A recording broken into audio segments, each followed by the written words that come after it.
Hola, sean todos ustedes bienvenidos a un nuevo episodio de Testigos del Tiempo. En esta ocasión te llevaremos al siglo XIX para conocer, sin dudas, el momento más triste y desgarrador de la historia de Catamarca y para reflexionar sobre las funestas consecuencias de la división entre hermanos y del aún no resuelto conflicto entre el centralismo porteño y los pueblos del interior. Estamos en el Museo y Archivo Histórico Provincial, en la misma casona colonial que perteneció a don Francisco Ángel Enrique Cubas, hijo del gobernador José Cubas. En esta casona vivió doña Genoveva Ortiz de la Torre, esposa del gobernador José Cubas. Hoy, en Testigos del Tiempo, te narraremos la vida, el contexto histórico, el pensamiento y el triste final de don José Cubas, un hombre que le tocó dirigir los destinos de nuestra provincia en un momento muy complejo y difícil, y que vivió en carne propia los desatinos de la guerra fratricida.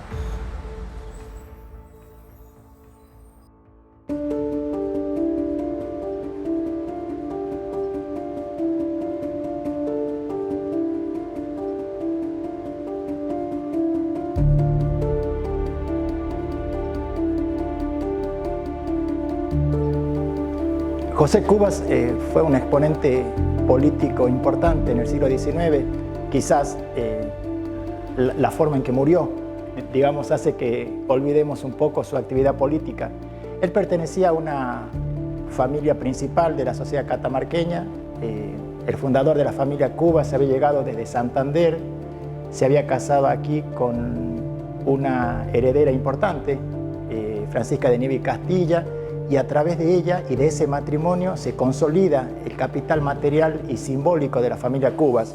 Descendiente de este matrimonio va a ser José, que no solo va a contar con, digamos, con características propias para dirigir la provincia cuando le tocó en circunstancias complejas, sino también que lograba el ascendiente y el apoyo de la población catamarqueña. Él va a tener momentos cumbres en su gestión que tienen que ver con el territorio, con la conservación del territorio catamarqueño, que luego lo podemos desarrollar, pero su función política ha sido importante en ese contexto de primera mitad del siglo XIX, con un gobierno porteño con injerencia sobre el resto de las provincias, como era una característica propia de la gestión de Juan Manuel de Rosas, y que en ese contexto va a sobresalir, digamos, la figura de José Cubas junto con la de otros gobernadores de provincias del norte argentino. Los años de 1839 y 1840 van a ser clave para Cubas y para la provincia de Catamarca. Vuelto al gobierno, establece nuevamente comunicaciones con los gobernadores de las provincias vecinas, a quienes les escribe cartas. Hay una carta que le escribe al gobernador Felipe Ibarra, al santiagueño Ibarra, donde le dice: parece que al señor Rosa no le interesamos las provincias del interior. Las cartas que va a escribir demuestran ya un enojo contra Rosas y sobre todo contra el predominio porteño y la forma en la que se ejerce el gobierno hacia el interior. El gobernador Cubas va a comisionar a Marco Avellaneda, un joven hijo del primer gobernador catamarqueño que ya se había recibido de abogado, estaba desempeñando su carrera en Tucumán, va a llegar a gobernador de Tucumán.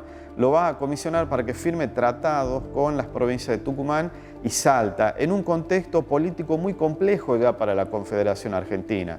Entre 1839 y 1840 se produce lo que en historia se denomina el conflicto o la Liga del Norte, en la cual la Confederación Argentina entra en una nueva etapa de guerra civil.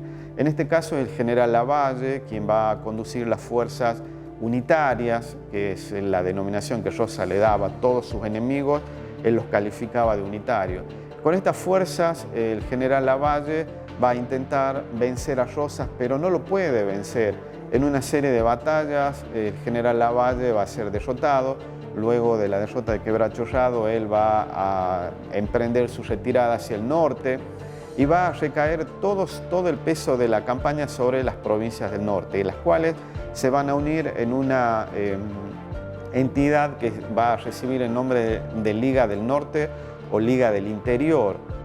Algunos historiadores también la han denominado durante muchos años la Liga Unitaria, ¿sí? A modo o a forma de tratar de conceptualizarla en un contexto de enfrentamiento entre teóricamente federales y unitarios.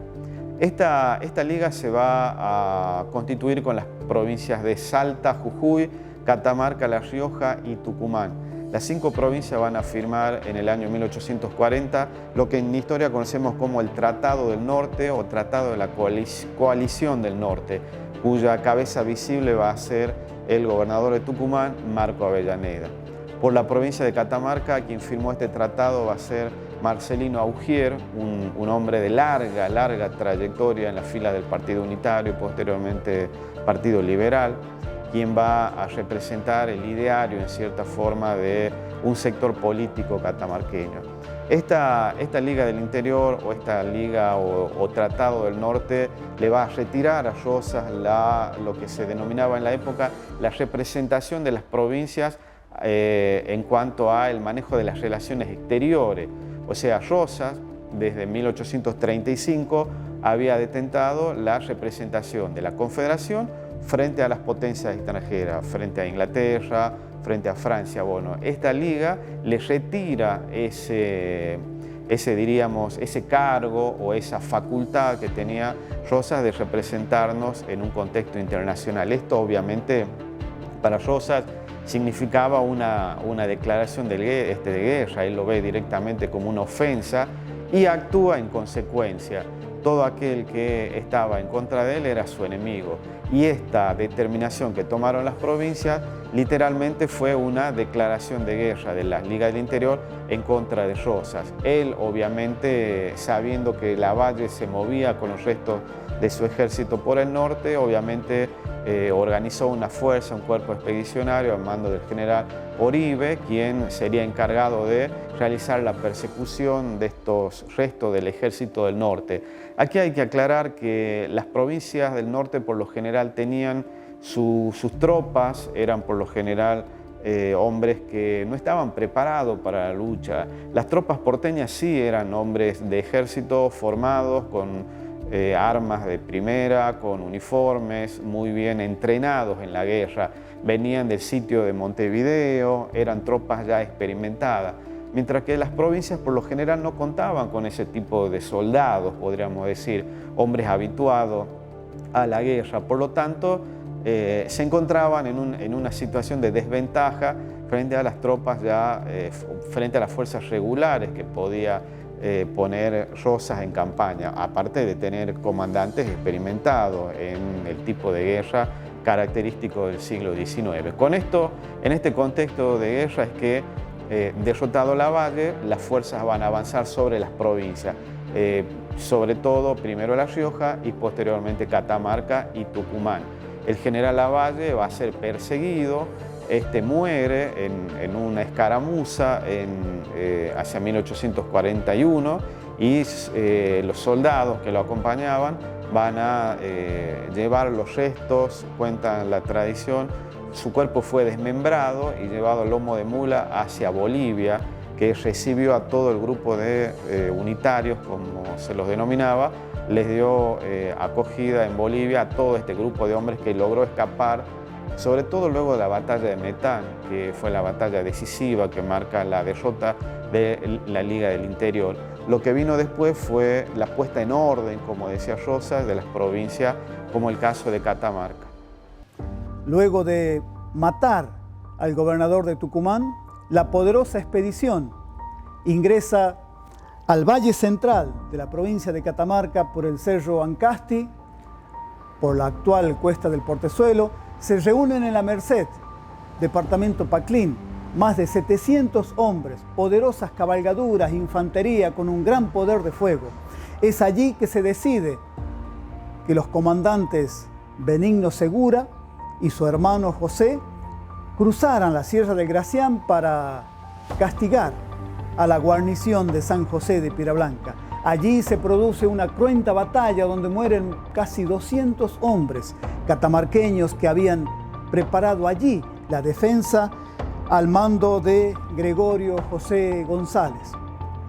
Luego de esa matanza de civiles y combatientes, las fuerzas rosistas avanzan por el viejo Camino del Hospicio, hoy conocido como Camino Real, y se juntan con las fuerzas de Maza y José Eusebio Balboa en la zona de Tres Puentes. Y allí pernoctan esa noche del 28 de octubre de 1841 y horas después avanzan sin piedad sobre la pequeña ciudad de San Fernando del Valle de Catamarca. A las 3 de la madrugada se inicia la invasión de la ciudad de San Fernando del Valle en 3 columnas. Por la calle República avanzan las fuerzas de Mariano Maza y Juan Eusebio Balboa. Por la calle Esquiú avanzan los hermanos Segura con sus tropas y Nieva y Castilla avanza por la actual calle San Martín.